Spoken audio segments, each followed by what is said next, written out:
আমি আমার রুমটা বেশিরভাগ সকালের দিকে না ধুয়ে বিকালের দিকেই ধুয়ে থাকি। কেন ধুয়ে থাকি?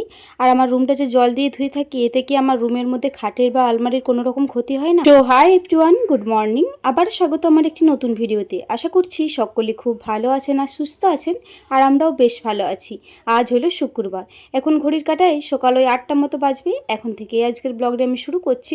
আশা করছি আজকের ব্লগটি আপনাদের ভালো লেগে থাকবে।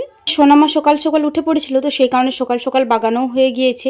এই মুহূর্তে কিন্তু A to Z সব কিছু বাগানো হয়ে গিয়েছে। আর আজকে বরমশাও বেউ সকাল সকাল উঠে গিয়েছে, তো সেই কারণে বিছানা আরে সব কিছুই বাগানো হয়ে গিয়েছে। আজকে কাজগুলো তো তাড়াতাড়ি বাগানো হয়ে গিয়েছে, তবে আজকে সকাল থেকে ওয়েদারটা একদমই ভালো নেই।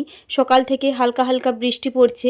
কালকে যে বড় পিসিমা এসেছিল, আজকে বড় পিসিমা আর ঠাকুমা দুজনে মিলেই চলে গিয়েছে। ঠাকুমাকে নিয়ে গিয়েছে, ঠাকুমাকে একটু চোখের ডাক্তার দেখাবে ওইখানে, তো সেই কারণে বিশেষ করে টোটোতে করে নিয়ে চলে গিয়েছে।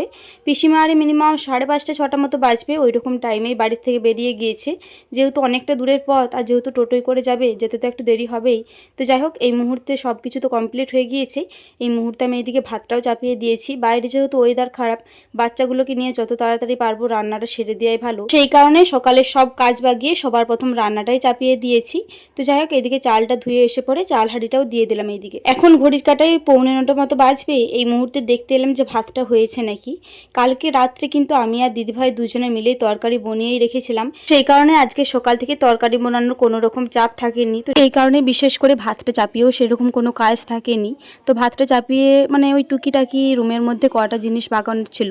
আর সোনা পাপাকে সকালটা খাওয়াতে একটু দেরিও হয়ে যায় দিদি ভাইয়ের। সোনা পাপাকে একবার খাবার দিলে সেই খাবারটা কিন্তু মিনিমাম 5 থেকে 10 মিনিট মতো মুখের মধ্যে রেখে দেয়, তো সেই কারণে দিদি ভাইয়ের খাওয়াতে একটুকু দেরি হয়ে যায়। তো যাই হোক, এদিকে তো ভাতটা হয়ে গিয়েছে, ভাতটা এদিকে আমি নামিয়ে দিচ্ছি। এরপরে দিদিভাই ওইদিকে তরকারি পাতিগুলো আরে চাপিয়ে দেবে। দিদিভাই এদিকে তরকারিগুলো চাপাচ্ছে, চাপাক, ততক্ষণকে ওইদিকে সয়াবিনগুলো ভিজানো রয়েছে, ওগুলো আস্তে আস্তে কেটে নেবো, কারণ দিদিভাই ওইদিকে ভাজাভুজিগুলো করছে প্রথমে, তাহলে সয়াবিনগুলোও ভাজা হয়ে যাবে। আজকে কিন্তু তরকারির মধ্যে সেরকম কোনো কিছুই হবে না, কারণ আজকে সিম্পল মেনু হবে। বেশি তরকারি করলে খুব একটা বেশি কেউ খেতে খুঁজছে না। আজকে ঝুরি ঝুরি করে পটল ভাজা হবে, কাল্লা ভাজা হবে, সয়াবিন আলু তরকারি করা হবে, আর লাউ ছেচকি করা হবে। আজকে খুবই সিম্পল মেনু, কিন্তু প্রত্যেকটা মেনু আমাদের বাড়ির সকলেরই পছন্দের। তো সেই কারণে বিশেষ করে আর কোনো রকম সবজি করছি না। আর এদিকে আমি বা বাড়ির কেউ কোনো রকম কাজ করব, সোনামা এখানকে আসবে না, সেটা তো হতে পারে না। আমি এদিকে সয়াবিন কাটছি, আর আমার পাকা বুড়িটা আমার পাশটিতেই বসে রয়েছে। আজকে আমি মায়ের বাড়িতে এসে আমার ভয়েসটা দিচ্ছি, তো এই ভয়েসটার মধ্যে একটুকু নয়েজ পেতে পারেন, কারণ আমাদের বাড়ির পাশে একটা গরু রয়েছে, হয়তো গরুটার কোনো রকম অসুবিধা হচ্ছে, তো সেই কারণে বারবার ডাকাডাকি করছে। ওইটাকে একটু ইগনোর করবেন। যে অন্য কোনো জায়গায় যে ভয়েস দেবো সেটাও কিন্তু হবে না। ওইদিকে সয়াবিনটা কাটলাম, আর এইদিকে আমি উনুনশালাতে চলে এসেছি। দিদিভাই পটল ভাজাটা চাপিয়েছিল, তবে সোনা পাপা আজকে না খুব কান্নাকাটি করছে, কারণ ছাদেতে খেতে গিয়েছিল, ওকে অনেক রকম করে খাওয়াতে হয়। তো দিদিভাই একটা ইট দিয়েছিল, ইটটা দিয়ে বেশ ভালো রকম খাচ্ছিল, তবে ইটটা হঠাৎ পায়ে পড়ে যায়। পায়ে পড়ে যাওয়ার কারণে একটু পাটা ব্যথা লেগে যায়। এই ব্যথাটার কারণে বেচারা ভালো করে হামাগুড়ি দিতে পারছে না, হাঁটতেও পারছে না, তো সেই কারণে একটু কান্নাকাটি করছে। তো সেই কারণে দিদিভাই ওইদিকে গেল সোনা পাপার কাছকে। আমি এইদিকে ততক্ষণকে পটল ভাজাটা করে পরে নামিয়ে দিচ্ছি। পটল ভাজার রেসিপিটা আপনাদের সাথে হয়তো একদিন শেয়ার করেছিলাম, তখন দিদিভাই বাপের বাড়িতে গিয়েছিল। অল্প পরিমাণে সবার প্রথম পেঁয়াজ দিয়েছিলাম, তারপরে কুচি কুচি করে পটলটা দিয়ে নুন হলুদ দিয়ে ঢাকা চাপা দিয়ে ভেজে নিলেই কিন্তু এই পটল ভাজাটা তৈরি হয়ে যাবে।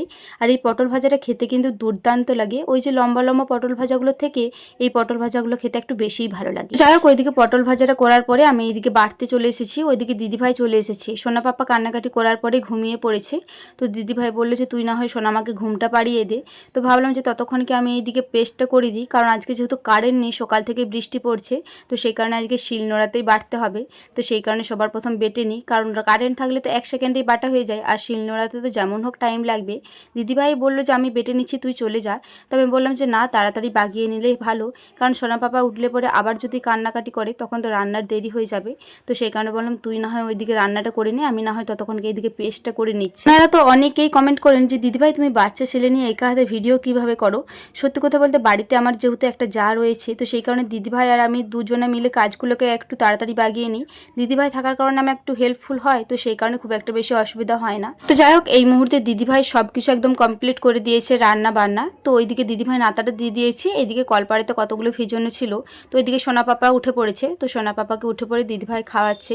তো ততক্ষণকে ভাবলাম যে আমি এইদিকে বাসনগুলো ধুয়ে নিই। সোনামা ওইদিকে ঘুমিয়ে পড়েছে, কিন্তু বাসনগুলি ধুয়ে নিলেই আমাদের রান্না বান্নার কাজ পুরোপুরি কমপ্লিট। এরপরে সোনামা উঠলে সোনামাকে স্নান করাবো, না হলে আমি নিজে স্নানটা সেরে চলে আসবো। তো যাই হোক, চলুন এই বাসনগুলো ধুতে হতে আপনাদের কটা কমেন্টের রিপ্লাই দিয়ে থাকি। আমাকে একটা দিদিভাই কমেন্ট করেছিলেন যে দিদিভাই তুমি বিকালের দিকে ঘর ধোও না, বিকালের দিকে ঘর ধোয়া কিন্তু ভালো নয়। আমি যতটুকু জানি তোমাকে ততটুকুই বললাম। আমি জানি দিদিভাই আমার ভালোর জন্যই তুমি আশা করছি বলেছো, তবে আমি যেহেতু সময় পাই না বাচ্চা ছেলে নিয়ে, সকালে একটু তাড়াতাড়ির মধ্যে থাকি, তো সেই কারণে বিকালে একটুখানি টাইম পাই, তো সেই কারণে বিকালের দিকেই বেশিরভাগ ঘরটা ধুয়ে থাকি। তুমি যখন মানা করেছো এরপর থেকে যতটা পারবো চেষ্টা করবো আমি সকালের দিকে ঘরটা ধোয়ার। আর একটা দিদিভাই কমেন্ট করেছিলেন দিদিভাই তুমি যে জল দিয়ে ঘরটা ধোও তোমার খাটের বা আলমারির কোনো রকম ক্ষতি হয় না। সত্যি কথা বলতে ক্ষতি তো হয়, তবে আমাদের যেহেতু এখনো পর্যন্ত প্লাস্টার হয়নি সেই কারণে যদি কোনো কাপড়ের সাহায্যে ঘরটা মুছে থাকি তাহলে কিন্তু ঘরটা বেশ ভালো মতো পরিষ্কার হয় না। যেহেতু আমরা প্রত্যেকদিন ঘরটা পরিষ্কার করি না, মাঝে মধ্যে করে থাকি, এই কারণে যদি জল দিয়ে ঝেঁটিয়ে ঘরটা একটু ভালো করে পরিষ্কার করি তাহলে ঘরের ময়লাগুলো কিন্তু বেশ ভালো মতো ধোয়া যায়। তবে আমি যতটুকু পারি চেষ্টা করি যাতে খাটে আর আলমারিতে জল না লাগে, তবে তার সত্ত্বেও কিন্তু লেগে যায়। তবে যতদিন পর্যন্ত প্লাস্টার না হচ্ছে কিছু করার নেই, জানেন তো দিদিভাই। তো যাই হোক, চলুন বাসনগুলো ধুতে ধুতে আজকের ভিডিওটা শেষ করছি। আবারও দেখা হবে পরবর্তী কোনো ভিডিওতে। ততক্ষণে সকলে খুব ভালো থাকবেন, সুস্থ থাকবেন। আজকের ভিডিওটি ভালো লেগে থাকলে একটি লাইক, কমেন্ট, শেয়ার, সাবস্ক্রাইব করে আমার এই ছোট্ট চ্যানেলটির পাশে থাকবেন।